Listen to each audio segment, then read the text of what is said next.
이제 이런 경우 어떤 제가 한번 에디션을 해보자면은 그 본인이 사는 집보다는 투자로 두는 집 보험이 훨씬 비싸거든요.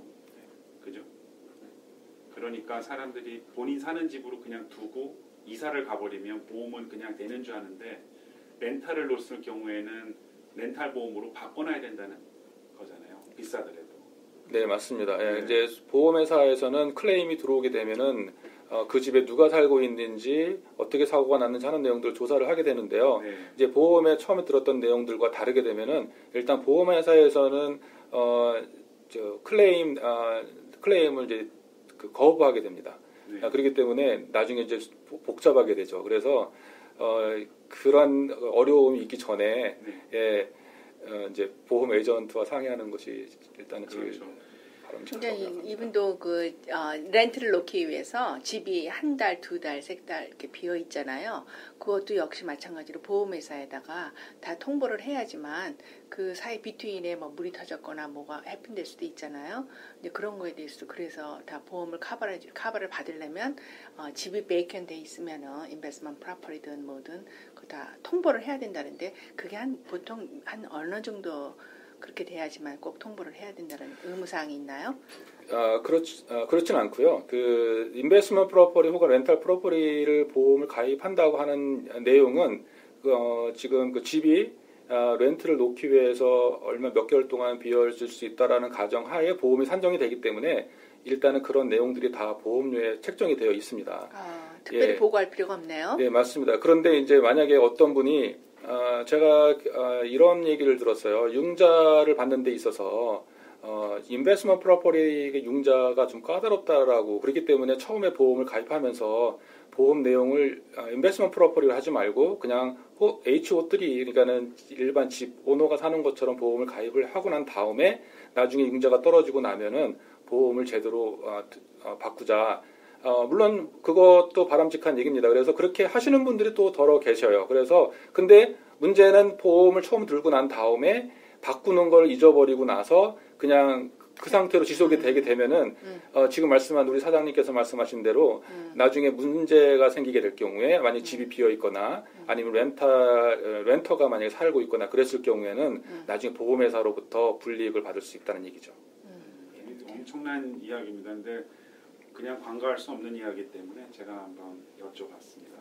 건강보험에 대해서는 일단은 지금 트럼프 케어냐 오바마 케어냐의 갈림길에 놓여있기 때문에 이 시점은 지금 다루지 않기로 하고요. 그 다음에 우리 흔한 그 비즈니스 보험에 대해서 한번 또 얘기해 보겠습니다. 시간이 짧다 보니까 제가 묻고 싶은 건 너무 많은데 뭐 우리 또 박 사장님께서 보험 얘기하자면은 뭐 2시간 또 모자랄 정도로 많이 하실 분이기 때문에 제가 한번 비즈니스 보험 한번 얘기해 보겠습니다. 그 일반적으로 이제 뭐 워컴, 뭐 직원 상해 보험, 뭐 이런 게 있는데 지금 그 우리가 좀 또 크게 말씀해 주실 만한 그 또 따끔한 말씀이 하나 있으시죠? 그 꼭 보험 들어야 될 분들. 네, 또 크나큰 사고도 많았었고요, 물론. 네, 비즈니스 보험은 저한테 자꾸 따끔한 말씀 그러시는데 우리 한인들은 좀 그런 게 필요한 것 같습니다. 예, 그런 내용은 아니고요. 그냥 잘못 알고 계시거나 오해하고 계시는 부분에 대해서 제가 좀 바로잡기를 원했던 거였는데요. 자꾸 제가 누구를 뭐 따끔하게 얘기할 그런 형편은 안 되고요. 네. 그 비즈니스 보험은 이제 성공적인 그 이민 생활에서 굉장히 중요한 투자고 중요한 이제 인베스트먼트인데 종종 비즈니스를 운영하시다가 여러 가지 예기치 않았던 사고가 나서 이제 보험회사도 하게 보면은 내가 들었던 보험이 이런 보험이구나 그때서야 이제 알게 된다는 거예요. 처음에 보험 하실 때는 그냥 에이전트한테 다 맡겨서서 그냥 에이전트가 다 알아서 해주겠지라고 그냥 완전 100% 신뢰하고 나서 보험을 드시는데 나중에 정말 어려운 일이 당했을 때 그때 결과적으로 뭐가 커버가 안 되고 뭐 이런 이유 때문에 커버가 안 되고 하는 내용들을 접하게 되면 그때부터 실망을 하시게 되는 거죠. 그래서 항상 제가 이제 손님들께 말씀드리는 거는 뭐냐면은 뭐 중간중간에 이런 일들이 생겼을 경우에 내가 어떤 내용들을 보상을 받을 수 있는지 하는 내용들을 한 번씩 에이전트하고 확인하고 커버리지 내용들을 확인하는 것이 아주 중요하다고 생각합니다. 그래서 보험을 가입하고 나서 팔러시가 이제 딜리버리가 되면은 전화를 하셔서 에이전트한테 내가 이러이러한 경우에 어떻게 보장이 되는지 하는 내용들을 구체적으로 확인하시는 것이 좋고요. 만약에 그게 뭐 자주는 아니더라도 1년에 한 번씩 리뉴될 때마다, 왜냐하면은 여러 가지 상황들이 조건들이 바뀌기 때문에 보험 에이전트에 전화하는 거에 대해서 너무 불편하게 생각하지 마시고 전화하셔서 상의하시는 것이 제일 좋은 방법입니다. 예, 그 말씀 잠깐 해주셨는데 사실 보험회사에 전화해서 레이트 다시 한번 물어보고 어떻게 할까 물어보는 게 사실 굉장히 짧은 시간인데 불구하고 굉장히들 많이 귀찮아하세요, 그죠? 그래서 뭐 일이 터지기 전까지는 그냥 가만 놔뒀다가 그제서야 아이고 이게 이렇게 돼 있었어 저렇게 돼 있었어 몇 년 전 일을 서로 기억하지는 못할 거니까 그런 게 좀 마음 아픈 사건이 아닐 수가 없습니다. 그러니까 우리들은 정말 그 카바리지를 어느 정도까지 해야지 이게 적정선인지 보험을 가입하는 자들은 잘 모르는 것 같아요. 그래서 이제 그런 것들을 좀 자세히 설명해주면서 하면은 참 좋을 텐데 무조건 어떤 때는 보험료만 서로 비교하다 보면은 무조건 싼 데로 가거나 이제 그런 것들이 보이지 않는 이런 거에 덜 커버가 되거나 뭐 이런 거를 갖다가 일으키게 하는 요인이 될 수도 있더라고요. 보면은 사업체 보험뿐만 아니고 모든 보험이 사실은 일반 소비자들은 그 보험 그 보상 내용들을 잘 알지 못합니다. 심지어는 보험 에이전트들도 전문가들도 어떤 특정한 항목에 대해서 물어보면은 잘 모르는 경우가 있어요. 그 보상 내용에 대해서 그거는 보험이 계속 바뀌고 또 변화되고 그 다음에 추가가 되고 그 살아있는 생물체처럼 변화되기도 하지만 또 사라지기도 하고 그렇기 때문에 물론 E&O라고 해서 보험 에이전트들이 갖는 보험이 또 따로 들어가는 보험도 있고요. 그 다음에 그 보험 에이전트들이 다 컨티뉴잉 에듀케이션에서 해마다 이렇게 그 새로운 내용들을 업데이트하기도 하지만 너무나 이 빨리 발전하는 현대 사회에 적응하다 보니까 보험 내용들이 굉장히 복잡하고 어려운 게 많은 거는 사실입니다. 예. 그래서 일반 그 보험 에이전트들도 그럴진데 일반 소비자들은 더욱더 어렵죠. 그렇기 때문에 크로스 체크하는 게 되게 중요한데요. 내 보험 에이전트뿐만이 아니고 혹시 그런 내용에 대해서 다른 분들한테 한번 컨펌을 받는 것도 되게 중요하다고 생각합니다. 네. 이 보험비가 대부분 사람들이 보험을 나는 사고도 없이 뭐 내 차는 10년 동안 나는 무사고에 뭐 무티켓에 이렇게 말씀하시는데 어떤 분들은 나는 이거 사고 10년 동안 하나도 없었는데 가끔은 내 보험비도 올라가고 어쩔 때는 왜 더 싸게 안 해주냐고 할 때도 있어요. 그건 왜 그렇죠?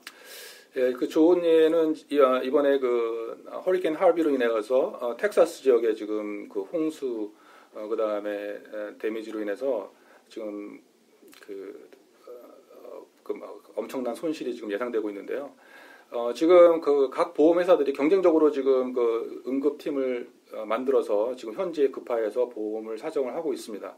또 한편으로는 그분들이 그 인사이드에서 과연 자기네 회사의 손실이 얼마나 될 것인가 하는 지금 이렇게 계산을 하고 있는데요. 네.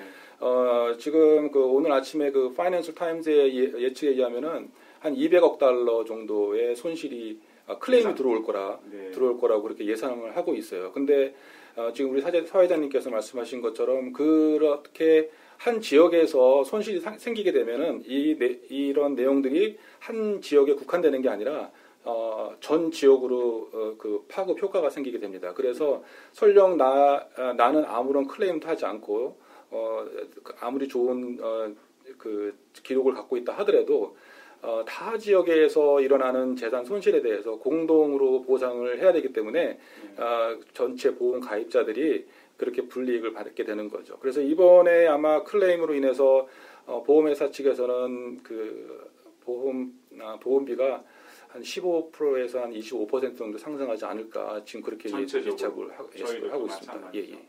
그러니까 그렇게 그러니까 인슈런스 컴퍼니가 더 큰 인슈런스를 들었잖아요. 맞습니다. 그러니까 여기서 클레임을 하니까 자동적으로 이제 그렇게 인슈런스 피가 그 컴퍼니에다 적용하는 게 많아지겠죠. 네, 맞습니다. 네. 예.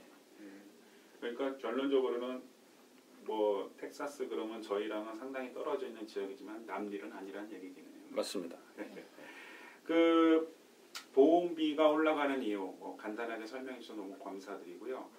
그 저희랑 또 관계되는 일을 안 물어볼 수가 없는데 한국에서 막 갓 오신 이민 오시거나 아니면 뭐 주전으로 오시던 뭐 잠깐 계시건 체류를 하시던 연수로 오시건 간에 갓 오신 그 분들은 이제 자동차 보험을 드세요. 자동차를 뭐 1년 6개월 정도 6개월에서 1년 정도 있으시면 자동차를 꼭 사시니까 렌트하는 것보다 나으니까 그런 경우 한번 말씀 좀 해주시죠. 이런 경우 어떻게 좀 제대로 된 상식을 좀 알려주세요.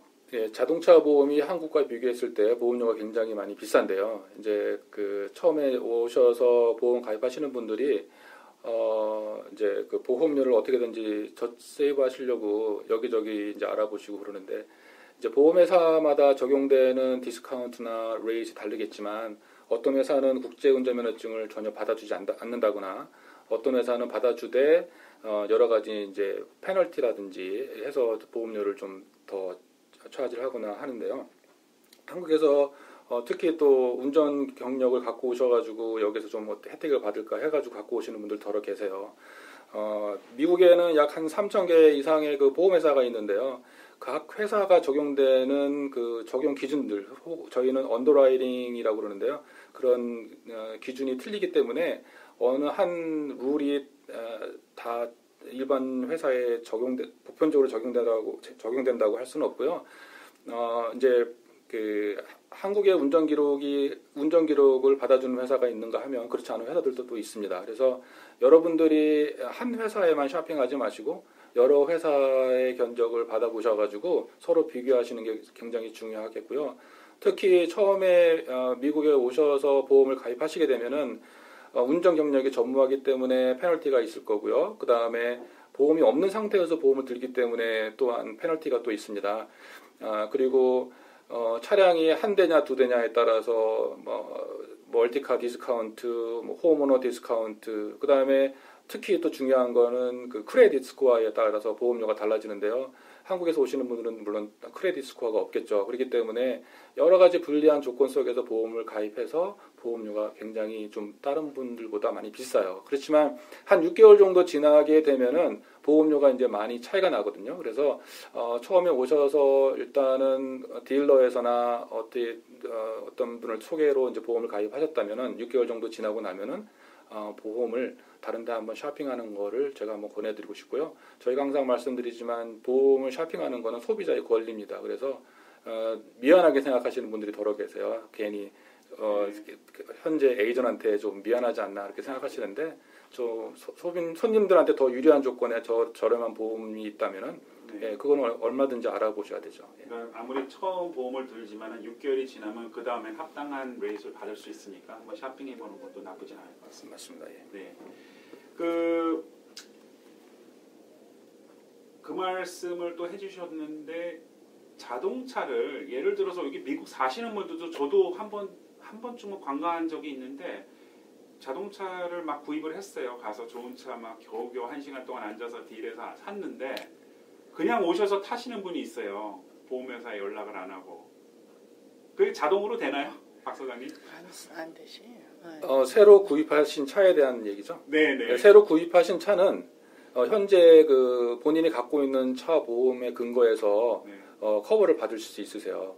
예, 그렇기 때문에 그 딜러에서 차를 이제 손님한테 내주기 위해서 보험이 있는지 없는지 확인을 하고 이제 내보내주는데요. 만약 본인 커버리지가 라이빌리티만 있다 그러면은 새로 구입하신 차도 라이빌리티가 적용이 될 거고 풀 커버리지가 있으면 풀 커버리지 커버가 됩니다. 근데 한 가지 제가 이 자리를 때 중요한 내용은 뭐냐면은 이제 보통 딜러에서 손님의 편의를 위해서 저희가 다 알아서 해주겠습니다 그렇게 해가지고 그냥 그래서 손님은 안심하고 차를 끌고 나가셔서 운전하고 계시는데 한 가지는 보험회사에 연락을 하지 않으셔서 차량을 오랫동안 그 보험을 안 들고 다니는 경우가 있는데 최근에 어떤 손님이 DMV에서 그 라이센스가 서스펜드 당했다라는 통지를 받고서 저한테 연락을 주셨어요.